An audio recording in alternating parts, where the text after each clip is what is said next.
Joe. This is BS with Joe, and what are we going to talk about now? I kind of want to talk about the tariffs. Tariffs. I know you had another subject in mind, but we'll get to that. Oh yeah. So Trump has said that he wants to his economic policy is centered around these tariffs. Correct. Right, and he's using economic leverage to get this fentanyl problem under control. Yes. Because a lot of the fentanyl that's coming into the United States is coming through the northern and southern borders. Yes. And it's coming from China. Yes. So, and China actually, he didn't impose that big of a tariff on them. It was only 10%. No.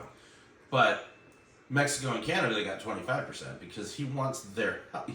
He told them, look, we want your help in closing the border for this drug. We need to get this drug under control and keep it out of our country. Right, and I don't understand why these countries don't want to get the drugs under control, because it's affecting their country as well. Exactly.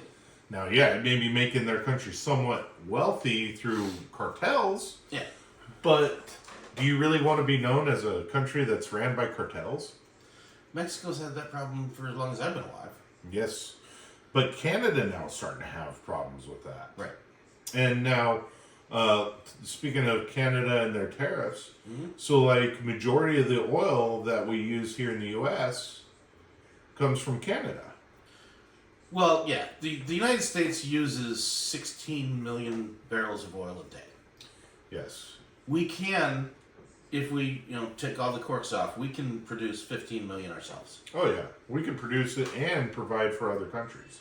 Well, no, we're still about 1 million barrels short Well, yeah. on what we can produce ourselves based on what we use. Right, but that's as of right now, because I know Right. there's resources in the U.S. that hasn't even been drilled. Right. And so, but yeah, we import a lot of oil from Canada, and it's not even good oil. It's sour oil. It's sour crude. Yeah. So it's loaded with H2S gas. It's the second most deadliest gas in the world. It's got to go through a lengthy refining process. Yes, and they don't even refine it there. Right. Because they can't. Right. Yeah, I know. So them saying that they're not going to export oil to us is okay. What are you going to do with it? Anyway, Yeah. So Trudeau. I don't know what to say about Trudeau, but he has basically said, now, all right. So the U.S. wants 25% tariffs on any goods coming from Canada. And Trudeau answered with imposing tariffs on anything coming to Canada from the U.S. So we're in a trade war, basically. Oh, yeah. So, as far as Canada's concerned, I mean, we're talking about beef, vegetable oil, vegetables, moose, maybe. Yeah. Canadian bacon. Yeah. I mean, there isn't that much. Maple syrup. Most of that comes from Vermont. I know. But I'm just trying to help Canada. Yeah, but I mean, if we shut down the border with Canada and had no trade at all with them, I don't know that it would really affect us that much, except for the fact that GM and Ford would be screwed. But that's their own problem because they moved all the jobs out of the country. They would just have to move the factories back to the U.S. Yeah. I mean, or Mexico. Yeah, and I was talking with a friend of mine on Facebook this morning, actually, and he was telling me that, the way that Trump is moving and with the tariffs and everything, it's a very business positive environment, as opposed to what we've seen in the last 4 years. And a lot of CEOs are just giddy with the things that are happening. They love what's happening. And my response was, yeah, unless you're the one CEO or one of the CEOs that sent all the jobs out of the country to our neighbors in the north or the south, you're kicking yourself right now. Oh, yeah. Well, and people are saying, oh, but Ford and GM, oh, but you know what? Screw them. Yeah. Let them go under, because it's their own damn fault. I don't even see Ford and GM as American companies. I see Honda and Toyota more of an American company because more of their parts are made here in the U.S. Right. Even though their headquarters is not an American company, Right. but they're heavily influenced by our production in the U.S. And I feel like when you're buying those products, you're buying more American. Which is sad. It is. And now John Deere wants to move out of the country. Oh yeah. Which brings us back to the right to repair. But that's another. We won't go there right now. Yes. I feel like right to repair is just un-American. It's absolutely. But so we are going to talk about that. But yes. But with the trade stuff, and even with Mexico, one of the things I thought was crazy about Mexico and our trade with Mexico is we send our avocados that we grow here in the U.S. to Mexico, and we import their avocados to the U.S. Same with corn. We'll import their corn from Mexico to the U.S. and we'll export our corn to Mexico. Mm-hmm. It's what we're doing it just to move things. I do not understand. Yeah. So China, yes, their response to their 10% tariff was a 100% tariff. You didn't hear about this, did you? no, I did Yeah. not. China has responded to that 10% tariff that we put on them and saying they're going to impose a 100% tariff on anything coming into China from the United States. Well, we don't sell anything to China. Not a lot. Yeah, Right. I mean, here's the thing: if they make they've also said that they're going to cut us off completely from the rare earth metals, which China controls 60% of the world's supply of rare earth metals. right, but we import from them, and we don't export very much to them because they make everything in the world. Right. So, and the whole rare earth metals, it's probably in the products which we're buying from them anyway. We don't buy the raw materials from them, do we? Yeah. Oh, well, yeah, right. Yeah. You think about it for our Because battery production. Elon Musk's batteries are made in In they the used to US. be California, now it's Texas. Yes. But there is a mine. It's about 100 miles north or south of Las Vegas. That's the largest rare earth metals mine in the United States, and it has the capability to put out a whole lot more than it does. The problem with that mine is the state that it's in. It's in California, Yes. so the restrictions on them are ridiculous. Well, I think Arkansas has lithium. Yeah. And here's the thing: we could also import, like, I believe there's rare earth metals in Australia, Africa. Mm-hmm. We can So, import from other countries. As I was driving over here, I was thinking about it, and I was listening to a news channel. They were talking about a guy that had gone and bought a wrecked Tesla at a junkyard, and he took all the batteries and built his own Tesla wall. So now he had a battery backup for his house. Yeah. Yeah. And they were like, that's really a smart thing to do, because the junkyard can't do anything with that Tesla. No. And if the batteries are in perfect shape. Yeah. So what made me think is here's a business opportunity for somebody if they think about it, because if rare earth metals are starting to be a problem, then we've got all these batteries from Teslas and any other EV, and also hybrids. Even flashlight batteries could Yeah. have those metals in them. So if you can create a way to recover the metals from those to create new, yeah, that'd be a heck of a job. Well, there is ways of doing it. Elon Musk even touted on this, and he said it's not that hard, but it's hard, and this is why he says it's not that hard. He dumbed it down, and I understood it. Okay. What you do is you take the batteries and you freeze them in liquid nitrogen. Okay. You smash them. So what you're doing is you're taking all the elements apart. You have to separate them. The only way to separate them is by freezing them and smashing them. Otherwise, it'll explode. Right. Well, not only that, but it also helps pull the elements apart.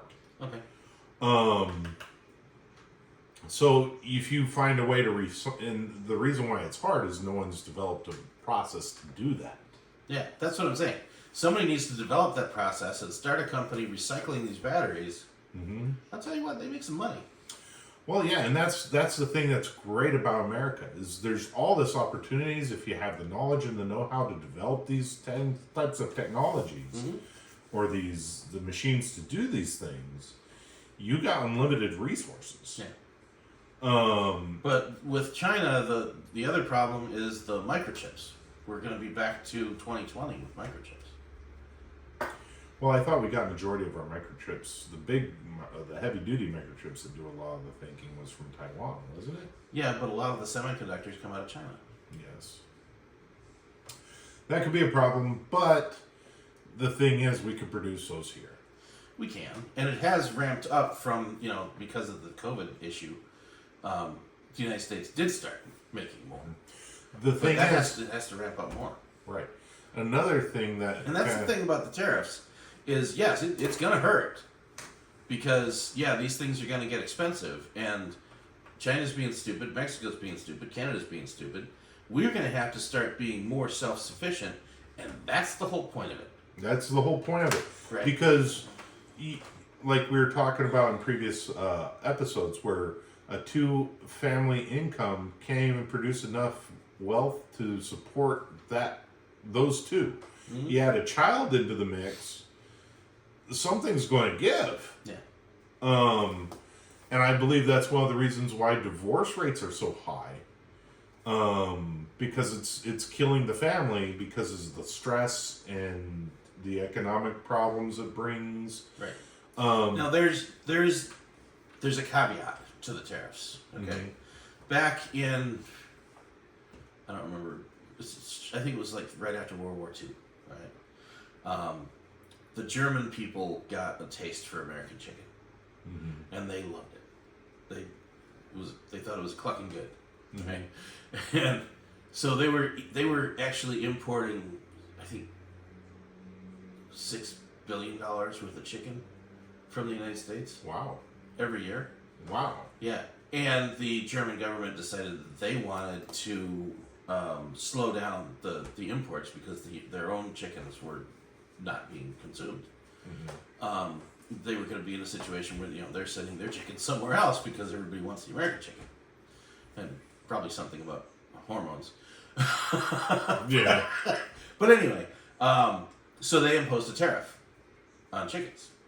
And it worked. It cut down the consumption of American chickens by about half. And then the United States responded by putting a tariff on trucks exported from Germany. Mm-hmm. So like the Volkswagen bus. Mm-hmm. Okay, so American and Japanese trucks all of a sudden, that took over the market. The problem is the expected result was that the prices would kind of even out, Well, yeah, they did even out, but the domestic product went up instead of the other product coming down. Okay. So the stuff that's coming in, there's a tariff on it. So this $1.60 chicken is now $2.25. The domestic chicken was 80 cents. Okay? Everybody wants the $2.25 chickens, so this one came up to $2.30. This is what happens. The same thing happened with washing machines under Trump's first term. He put a tariff on washing machines coming out of the Far East. Singapore, Taiwan. The Samsung washing machines. Samsung, LG. Yes. All of those. Okay. So the washing machines coming in all of a sudden had a tariff on them. So the ones coming in from out of the country were more expensive. All right. So you got GE and Maytag down here, and these guys are coming in. They're saying, all right, well, this LG is now going to be an $1,100 washing machine. GE's got one that's the same quality that's $600. All right. The general consumer is walking in there to Best Buy or wherever, and they're looking at these saying, well, why is that one so much more expensive? Is it better? So you know what happened? Brought up the American. The domestic market. prices went higher. So it didn't lower the prices overall for American consumers. It raised prices overall for American consumers. This is the pitfall that we need to prepare for. Yes. So it's a good mindset to think about when you're consuming products, that the products that have the tariffs are going to be a lot higher, but the American products are going to go up as well. Yeah, that's just, I mean, is there a way to keep it from happening? Maybe through legislation, but I don't think we need. I wouldn't want it through legislation. I Yeah. think the best way to prevent that from happening is buy American. Because But the American companies are still going to raise the prices. they're going to raise the prices. Because it's there. I mean, the market all of a sudden has, oh, okay, we can get that for it. It's capitalism. Yeah, it is. But a good company would go, okay, we're going to make these record profits. Mm-hmm. Let's make our product as good as what people are paying for it. That's what I would think, because that's more ethical. That's not what's going to happen. I have a feeling it's going to go into their pockets. It's not what's going to happen. No. Philips was an American TV maker. They make all kinds of stuff. TVs, stereos, electronics manufacturer. Mhm. Okay, they actually invented the compact disc Mhm. and sold it to Sony. Yes. Why? Anyway, Well, it's like Xerox selling the ability to use the peripherals to Apple. right. Yeah. But the Philips mindset, their whole corporate philosophy was to put out the absolute best product they could and keep the prices low. So they were they were on the shelf next to Magnavox and Fisher, and then you had Sony and Sanyo and RCA over here that were this price, and Philips over here, and Philips was just as good a quality as them, but half the price. They went out of business Yeah. because everybody compared them now with Magnavox.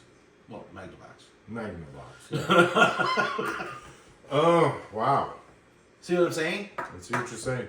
So tariffs, they're a good thing, but there's going to be negative consequences to that. Yeah, you can't have it. You can't have the good without the bad. There's gonna be serious issues. There is. But if Trump actually comes through and does away with the IRS, and all of our government is now supported by tariffs, We don't have to pay. then we don't income really have. taxes. Then we don't have to worry about it, No. because that's the average person is getting what, 30 grand back. Yeah. Wow. Yeah. We could. It's going to be a painful process, but I think it's good because This is the thing about making America great again. Mm-hmm. But also, what was one of the things that was killing America with our previous presidencies, with NAFTA and other organizations, is they were selling all the jobs everywhere else. Yes, selling all the jobs to all these other countries, reducing the American workforce. Yep. And now Americans, they want to collect welfare versus actually get a job. That's another topic entirely. Now we're talking about Gen Z. But I get it. So we're going to end this segment with that. Like, share, subscribe, leave a comment. And we're in the process of doing good things and not doing bad things or evil things. Yeah. All right. That too. All right. Pause that. Cancel that. All right. I'm gonna go.